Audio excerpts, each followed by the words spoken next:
Praise the lord. ప్రియమైన సహోదరులందరికీ mirror of Christ తరపు నుంచి శుభాలు. ప్రియమైనటువంటి వాళ్ళారా, మీరంతా బాగున్నారని, అలాగే ప్రతిరోజు డైలీ వాగ్దానం ద్వారా ఆదరించబడుతూ ఉన్నారని విశ్వసిస్తూ ఉన్నాము. విన్న వాక్యాలను తప్పకుండా షేర్ చేయండి, అలాగే పరిచర్యకు సహకరించండి. ఈ పరిచర్య ఎంతో భారంతో కొనసాగుతూ ఉన్నది. టీవీ పరిచర్య కొనసాగిస్తూ ఉన్నాం.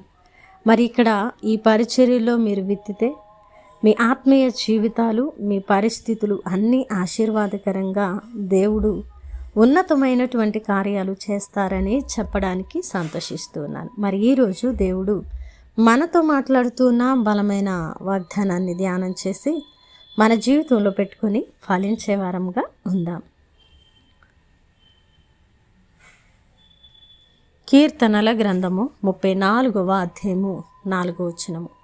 నాకు కలిగిన భయముల అన్నిటిలో నుండి ఆయన నన్ను తప్పించెను. దేవుని నామానికి మహిమ, ఘనత, ప్రభావములు చెల్లిస్తూ ఉన్నాను.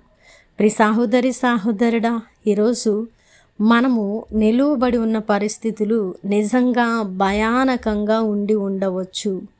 మన పరిస్థితులు నిర్ణయాలు తీసుకోలేని, ఎలాగున ప్రయాణము చేయాలో తెలియని స్థితిలో ఉండి ఉండవచ్చు. అందుకే మనము భయపడుతూ ఉన్నామని, మనము తప్పించబడడానికి దైవ శక్తి కొరకు ఎదురు చూస్తూ ఉన్నామని ఎరిగిన దేవుడు మనతో మాట్లాడుతూ ఉన్న బలమైన మాట ఏమిటి అంటే, ఈరోజు మనకు కలిగిన భయముల అన్నిటిలో నుండి ఆయన మనల్ని తప్పించి విడిపించి నిలబెట్టే దేవుడనని భక్తుడు విశ్వసించిన మాట ద్వారా దేవుడు మనతో మాట్లాడుతూ ఉన్నారు. ప్రియ సహోదరుడా, నమ్ముదాం.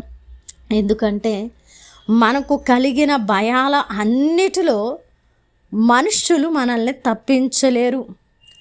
ఒకవేళ మనుషులు మనతో ఉండి మనల్ని అర్థం చేసుకొని ప్రేమించేవారైతే మనకి సమాధానకరంగా కొన్ని మాటలు చెప్పి మన యొక్క భుజాన్ని తట్టవచ్చు, ధైర్యాన్ని అందించవచ్చు. కానీ ఆ యొక్క భయములో నుంచి మనల్ని తప్పించగలిగిన సామర్థ్యం వారికి ఉండదు. ఎందుకంటే వారు మానవులు కాబట్టి.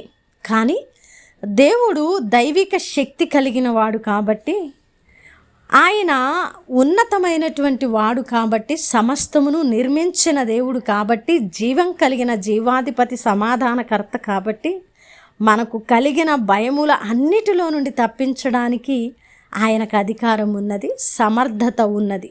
ప్రియ సహోదరుడా, ఈరోజు మనకు కలిగిన భయముల అన్నిటిలో నుండి తప్పించబడ్డానికి మొదటిగా మనము చేయవలసిన పని, ఆయనను ఆశ్రయిద్దాం. ఒకవేళ భయం నిన్ను కృంగదీస్తూ ఉన్నదా, అయితే నీ ప్రార్థనా గదిలోకి వెళ్ళి మోకాళ్ళు వేసి కన్నీటితో నీ ప్రతి సమస్యను ఆయనకు అప్పగించి, ఆయన యొక్క హస్తంలో నీ హస్తాన్ని పెట్టి, నువ్వు ప్రతి విషయంలో కూడా చింతించకుండా ఆయన యొద్ద నుండి సమాధానాన్ని కనిపెట్టడానికి ఇష్టపడినట్లయితే నీకు కలిగిన భయముల అన్నిటిలో నుండి ఆయన నిన్ను తప్పిస్తారు. తన వాక్కును పంపి నిన్ను బాగు చేస్తారు. ఆ భయం నుంచి, చీకటి నుంచి, వ్యతిరేక పరిస్థితుల నుంచి నిన్ను లేవనెత్తుతారు. ఆయన మాట్లాడితే జీవము మన హృదయాలలోకి వస్తుంది. ఆయన మాట్లాడితే సమాధానం వస్తుంది. ఆయన మాట్లాడితే మన బ్రతుకులు మారిపోతాయి. కాబట్టి ప్రియమైనటువంటి వాళ్ళారా, భయము కలిగిన వేళ ఆయన సన్నిధిలో నీ ప్రాణాత్మ శరీరాలను కుమ్మరించు. కాబట్టి ప్రియ సహోదరుడా, మనకు కలిగిన భయముల అన్నిటిలో నుంచి మనల్ని విడిపించే దేవుడు మన దేవుడు. నమ్ముదాం, భయం నుంచి తప్పించబడదాం. ఆయన వెలుగును ఆధారం చేసుకొని ధైర్యంగా మునుముందుకు వెళదాం. వినవాక్యము ఫలింపు కొరకు ప్రార్థన.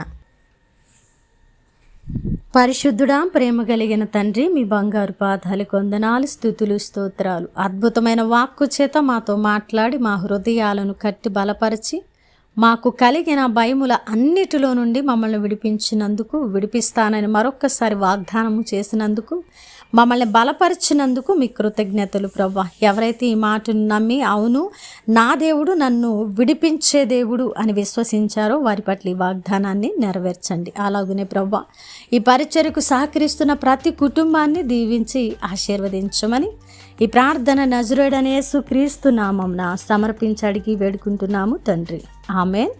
ప్రియమైన దేవుని బిడ్డలారా, విన్న వాక్యాన్ని తప్పకుండా షేర్ చేయండి. అలాగే పరిచర్యకు సహకరిస్తారని విశ్వసిస్తున్న దేవుని చిత్తమైతే మరలా కలుసుకుందాం. దేవుడు మిమ్మల్ని దీవించును గాక. ఆమేన్.